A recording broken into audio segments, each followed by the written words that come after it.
It has a couple of filters that will trap the particulate. It won't trap the fumes. So if anybody's chemically sensitive, we might have to do this outside, but I haven't had a problem using this yet. Because we're not going crazy with the spray paint. What we're doing is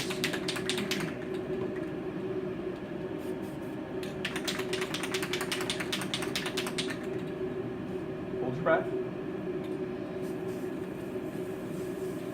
Maybe stop. Let it, you can see it pulls it in, it traps it in the fibers of those filters.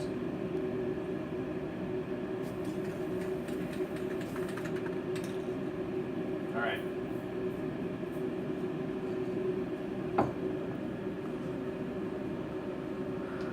You're going to have to really look at those little teeny, and they're evenly coated. There's no clumps of spray paint, just lots of little teeny tiny dots. And you might even want to practice first and come show me. You could even practice on a piece of paper. You could put a piece of paper in there, practice it, and then take a look. Because what will happen is, let's say you did something like this.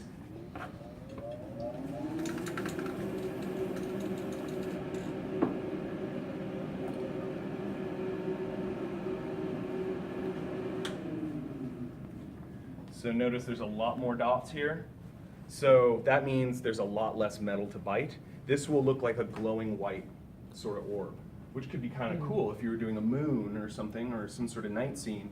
But what this probably means is you got to now put some gloves on and wipe this off with acetone. So that's something to record. Spray paint is typically removed with acetone. And just a little, you have to wear your gloves, please.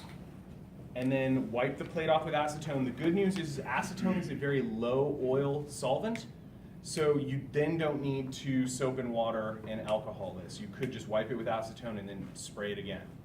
So you would always, let's use our method and say, like my little girl was etched on here, but none of the tone was on here yet.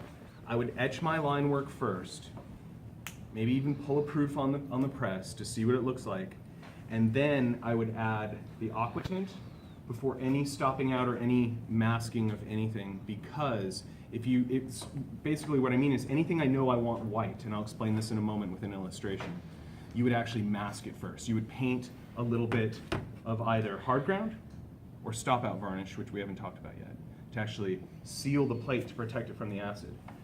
If you imagine, if I said I wanted her hair, the glow around the bee, maybe some of the shading on the jeans, if I wanted that all white, and I spent an hour masking it out, and then I spray paint and I goof up the spray paint, not only now do I have to remove the spray paint aqua tint, I have to remove all that work that I just did.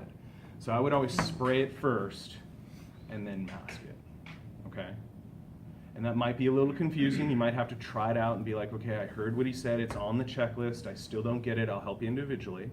But then also that Arts Mia video does a pretty nice job of explaining it. Before I go get my sketchbook, I want to point out a couple things. In the Arts Mia video, they talked about burnishing and scraping. And a lot of printmakers think burnishing and scraping is purely corrective, like I made a mistake, I have to scrape something out and burnish it. It can actually be used as a technique to impart texture and to make things look more beautiful. So for instance, all of this sort of crisscrossy scratchy mark in the background and in the pyramids on this plate, that was all intentionally overbitten, so too dark, and then intentionally scraped and burnished to not only lighten it back up, but to give it a different look than just a raw aqua tint. And so, for instance, I did the same thing here. And you can see see all this shiny stuff in the bunny? That's where I've started to scratch and clear up some of the aqua tint. So like down here, this is really, really, really heavy, and I might not want it that heavy. So I might even take a scraper, just like this, and practice scraping off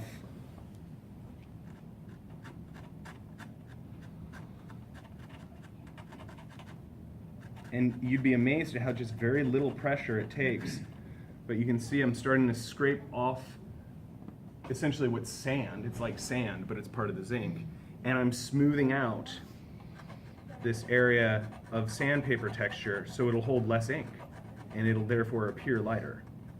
So, and then if you wanted to bring it up to really bright light, use the burnisher, and you come in here and actually, you might even put a little of that oil down or something just to lubricate it, and you can smooth out all the lines. And so if you filed your edges and you got too big of you made a mark, you might burnish it down, because like all these marks in the bevel, you could come in with the burnisher, bring it up to almost like a mirrored finish, and that'll make, not only correct all those accidental cuts, it'll make it much shinier and wipe cleaner. And it might not make sense until you pull your first print. So we're gonna kill two birds with one stone, not literally.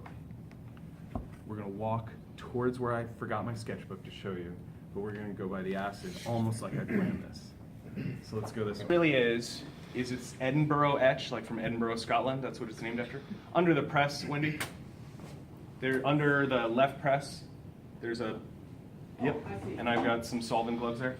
So, yeah, that'd be fine. So all this is, it's truly not acid. If there were acid, it's not super scary. In fact, I would do a demonstration where I would put my hand in the acid, and all it would do is turn it green.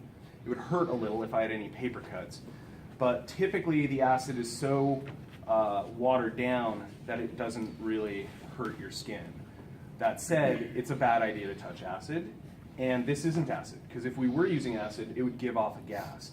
This is a low toxic chemical salt called copper sulfate with sodium. So it's just copper sulfate and sodium and water.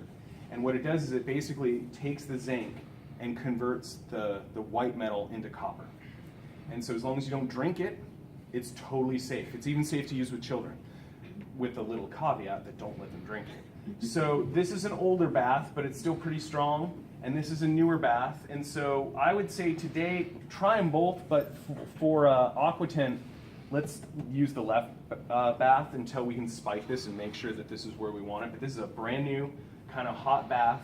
And so you would want to put your gloves on, because we just want to practice safe handling. And like if you did have food in the room, you don't want this anywhere near food. Even though we call it non-toxic, and it's in Keith Howard and Elizabeth Dove's non-toxic printmaking book, it's still a chemical, and we don't want to do anything with that.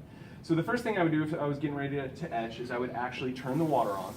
And you might think it wastes a little bit of water, but depending on how long you're going to etch this for, you probably want to flush these pipes, because I'll explain that in a little bit. If it's 10 minutes, don't turn the water on. But if you're ready to get this, let's say, out of the bath, I would turn this on and let it run for a little bit. And then after you've done your line work, you're going to just carefully set this in here and set it down. And right away it starts etching. So you get your phone out, or you'll just count 1, 1,000, 2, 1,000, 3, 1,000. And pause for a second. You can have multiple plates in here, but they can't stack, right? They can sit next to one another, but if you stack your plate on top of somebody else, you're sealing it from the acid and it won't bite. So depending on how long you want this to bite is how long you're going to leave in the acid. But you also have to think about things in stages, which I'll explain with my sketchbook in a little bit. It might first bite for 30 seconds, you take it out and you do more work to it. Then you put it back in for another 30 seconds, take it out, do more work to it, and you build your time progressively. So let's say it's fast forward into the future 10 minutes, I'm ready to take this out, I don't forget it, like someone did last year, over the weekend. Oh my God. Completely ate the plate into nothing. Turn the water on, gloves, even latex gloves would be okay. This isn't a solvent, so it's not going into your blood, but we want some gloves, and here's where it's a little bit tricky. You want to pick this up and kind of shake it a little, because you'll notice a little bit of brown material comes off, and you might freak out and think it's your hard ground. It's not. It's the white metal being turned into brown metal. That, as much of that as we can, has to stay in the bath, because this is copper and we don't want this going down the drain. So let most of it drip off, and then with the water running, rinse your plate very thoroughly, both sides.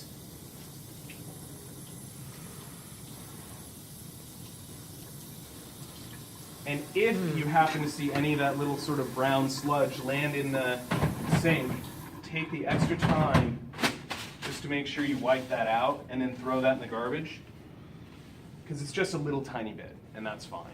If it was a lot, like let's say a huge clump of it comes off or something, then what we want to do is just put it underneath the sink in this blue bucket. And once it evaporates, then I just handle that in a special way. So you don't ever have to worry about that. But a little bit just off the plate, tiny amount of copper, it's fine. So the next thing you would do is just make sure they stay shut. So especially at the end of the day or on a Friday or lab or something, you want to make sure these stay shut because they will evaporate. And then you can't etch if there's no acid in it. And then once it's done, and you've rinsed it, there's a bunch of different things you might do, so I won't confuse you with that right now. We'll talk about that later. But what you might do is clean off the hard ground to see what you got. And so if you're ready to clean the hard ground, does anybody remember what takes hard ground off? Mineral spirits. Mineral spirits. So here's a little shift in our brains. For ink now, we're either using the water-based inks for etching, soap and water clean that up. For any oil-based inks, vegetable oil and Windex will clean that up. But now we still want mineral spirits to take the hard ground off, and gloves, because this can be an obnoxious substance. Questions so far before I show you how to plan your drawing? Any questions? A comment. I Yes. noticed when I was etching mine, even really thin lines, that brown stuff kind of makes it look like the lines are thickening up and losing detail, but if you just shake the plate a little bit, Right. you're concerned it goes back to Which is a really good point. So let's talk about that for a second, because there's a couple other advantages with this low toxic technique. Using zinc and nitric acid, you get what's called crevasse, and the line would actually crevasse or make a crevasse, kind of like you described. It will actually like enlarge, and partially that's because it bites straight down and then it starts to undercut like a bulb of a thermometer, and that will crush the lines, and under the press it'll actually make the lines bigger because it's crushing them. This bites super clean. This bites as clean as copper. So this chemical, your lines will go straight down. It might look weird on the plate, but as long as that hard ground hasn't been disturbed or chipped off or anything, it should bite crisp. And so that's a really great advantage with this technique. So the other thing is, in the videos you may have watched, there is a technique called feather biting. And with nitric, if you ever go to another print studio and they use zinc, but they use nitric acid, bubbles will actually develop on your plate. And you have to go to the beach and get seagull feathers or something. They have to be long feathers. And you will rub that gentle feather across the plate to pop those bubbles, because otherwise the bubble will actually seal the plate. So if you watch the video and you're like, well, what's feather biting? You shouldn't have to touch this at all. So like sometimes you'll see that brown deposit come up and you'll be kind of tempted to wipe it off, like with a foam brush. It won't hurt anything, but my suggestion is just don't do it. Just let it sit. It's still etching. If if you're biting a huge area, maybe it would stop it out, but it shouldn't cause you any grief. So here is this example that I have here. And it was actually the drawing. What I did is I printed that plate as a line drawing, and then I came in and I just sort of very rapidly added some tone and even planned it out, knowing that 10 minutes would probably get me black and 30 seconds might be the lightest gray. And it's variable. It's not like a computer printout. So you might get some things like, hey, I only did it for 30 seconds and it looks really dark. Well, then we're gonna have to scrape and burnish. That's part of the art form. But like anything white, so the alien mask, her face and her hair, her arm, this glowing orb of the bee, I degreased my plate, I aqua tinted it like I just showed you, and then I used either hard ground and a little brush or a Q-tip or stop out varnish, and I covered that up. So now it's sealed the plate. The plate will never be touched by acid wherever I sealed for white. The whole plate went into the bath for 30 seconds and basically bit the whole plate to 30-second depth. Pulled it back out, rinsed it off, carefully patted it dry, and then went in and said, what do I want the lightest gray?